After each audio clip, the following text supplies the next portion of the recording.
अरे Etawah 10 top mafia पकड़वा दो यार। तो वो तो पकड़ेंगे निर्दोष लोगों को, और किसको पकड़ेंगे भाई? घटना क्या है? किस घटना में पकड़े गए? कौन सी घटना थी? क्या हुआ था कथावाचक में? क्या हुआ था? क्या क्या हुआ था? हैं?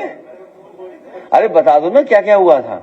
जिस तरीके से जिस जाति के लोगों ने यादव जाति के लोगों की जिस तरीके से चोटी काटी गई, उनको जो है पैर चटवाए गए। देखिए सच्चाई ये है, आप सब सच जानते हो, ऐसा नहीं कि आप लोग नहीं जानते हो। भारतीय जनता पार्टी जातिवादी सरकार है, जातिवादी सरकार है। इसमें सबसे ज्यादा जात के आधार पर फैसले होते हैं। और किसी विभाग को आप देख लीजिए, किसी विभाग को आप देख लीजिए, ये दूसरों पे आरोप लगाते हैं कि जातिवादी हैं। आप इनका विभाग देखिए कौन है। अगर समाजवादी सरकार होती, अगर एक बिरादरी के 2 भी दिखाई दे जाते तो हम जातिवाद हो जाते। आज ऊपर से नीचे तक देख लो आप।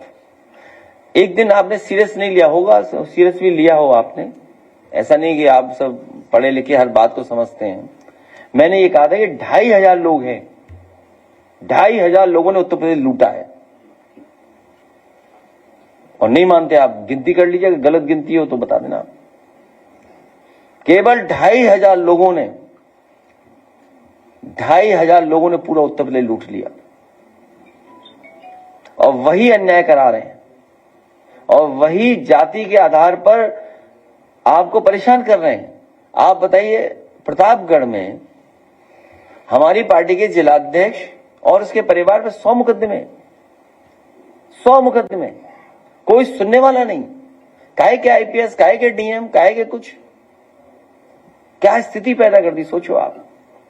100 मुकदमे हैं, सोचिए आप। रमाकांत यादव जब उनके साथ थे तो माफिया नहीं थे क्या? बीजेपी में नहीं थे रमाकांत?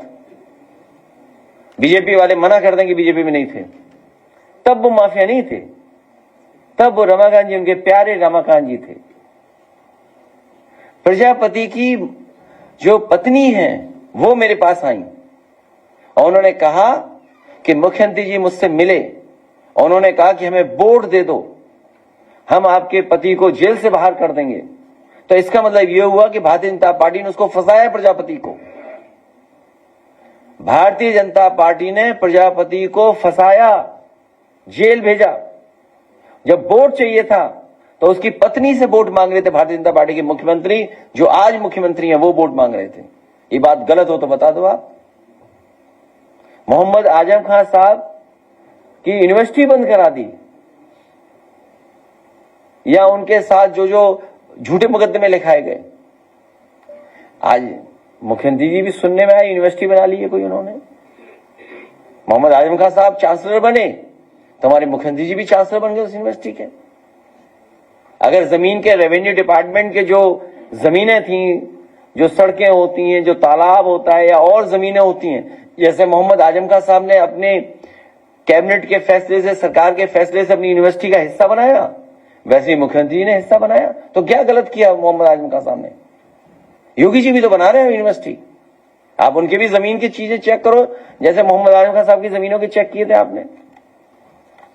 भाई यूनिवर्सिटी में वो भी चांसलर, वो भी चांसलर, उन्होंने भी जमीन ली, उन्होंने भी जमीन ली। अगर उन्होंने 300 एकड़ ली तो उन्होंने 600 एकड़ ली जमीन। आप पता करिए गोरखपुर में कितनी जमीन ले ली। हाँ, आप लोग लिखा दोगे या चला दोगे तो हो सकता है आपका हाफ इनकाउंटर हो जाए। तो जातिवादी कौन है? कौन भेदभाव कर रहा है फैसलों में?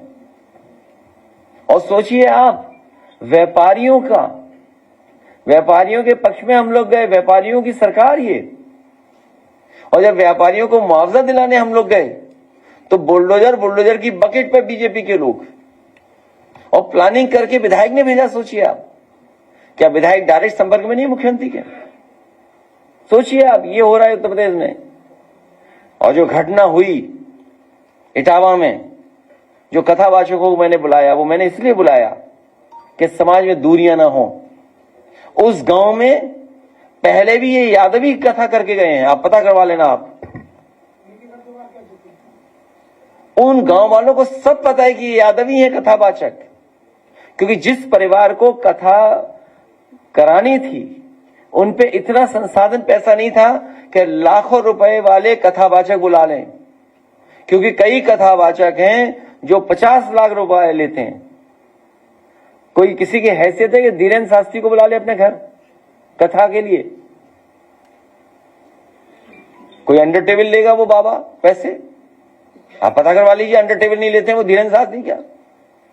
कथा वाचने की पता कितनी कीमत होगी उनकी, फ्री तो नहीं।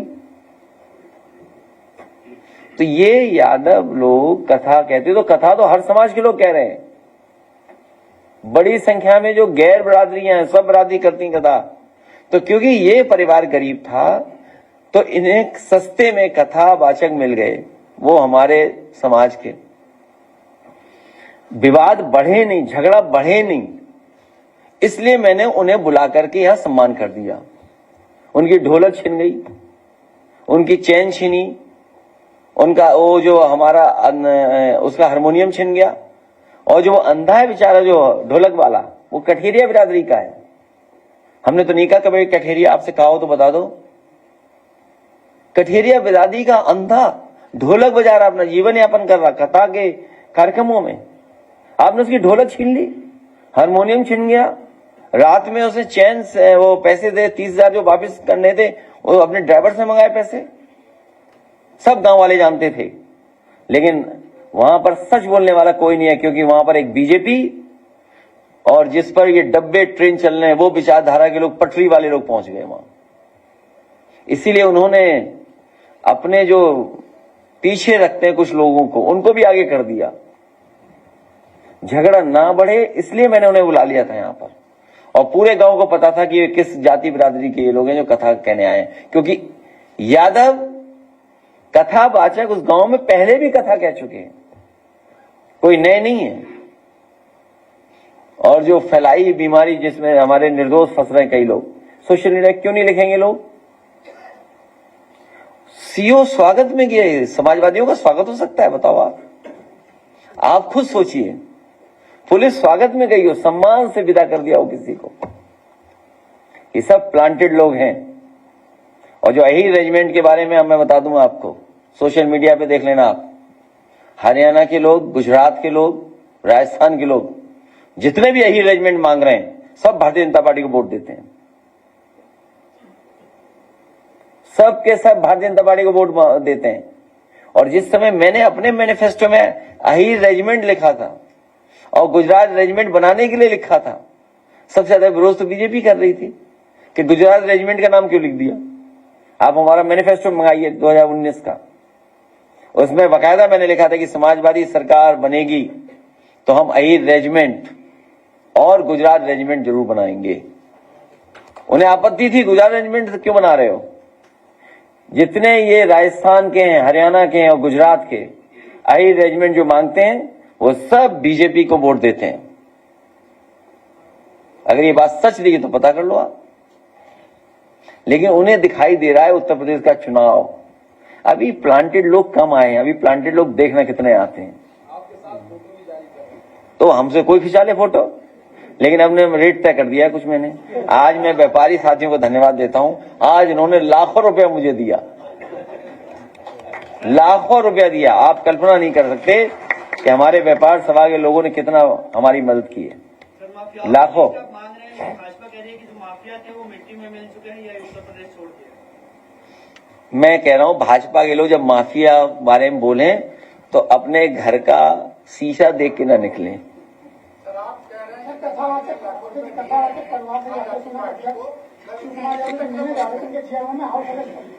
क्या चीज? क्या किन के यहाँ? अरे इतना नहीं दिया जो इनकम टैक्स में चले जाए। इतने देने वाले भाजपा को देते हैं। ये जो चंदा वसूली कुछ इनकी पॉलिसी है।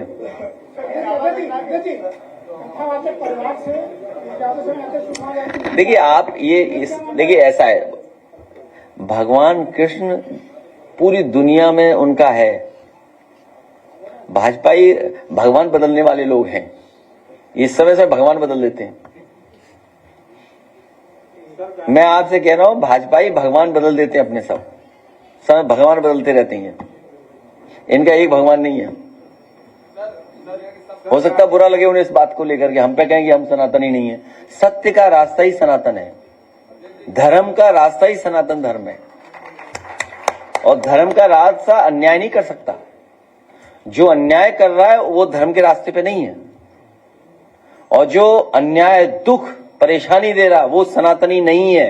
याद रखना, अपने आप को वो सनातनी नहीं कह सकता है जो दूसरों को दुख देता हो, दूसरों को परेशानी पैदा करता हो।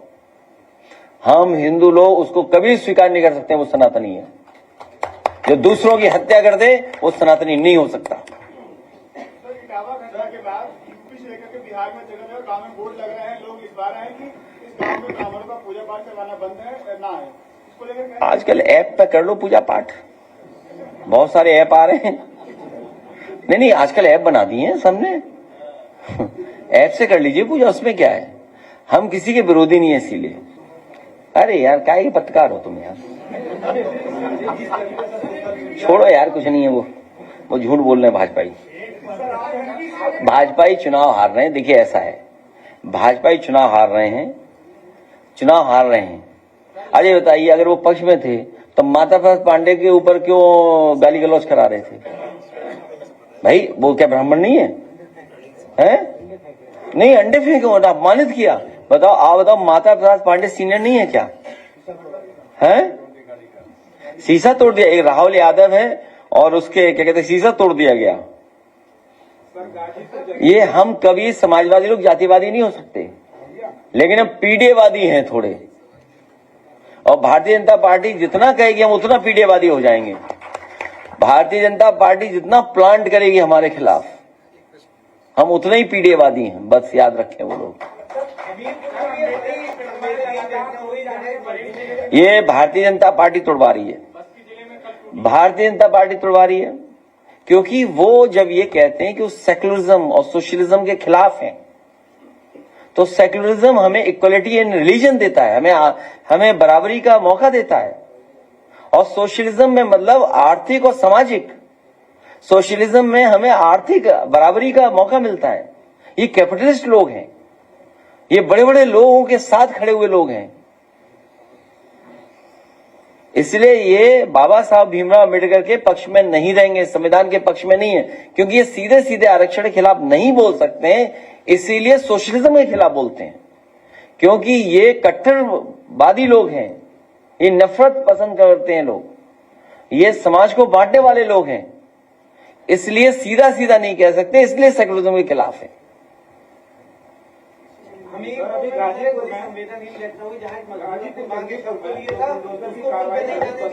मैंने बता दिया, उस पर कह दी बात। प्रशासन की इतनी संवेदनहीनता है कि वो जो है पूरी तरह से बारिश में भीग है वहाँ। ये हार्टलेस सरकार है, इससे कोई उम्मीद करोगे न्याय की या सहानुभूति की, तो ये आप ही गलत हैं। हाँ चलिए, प्रेस हट के।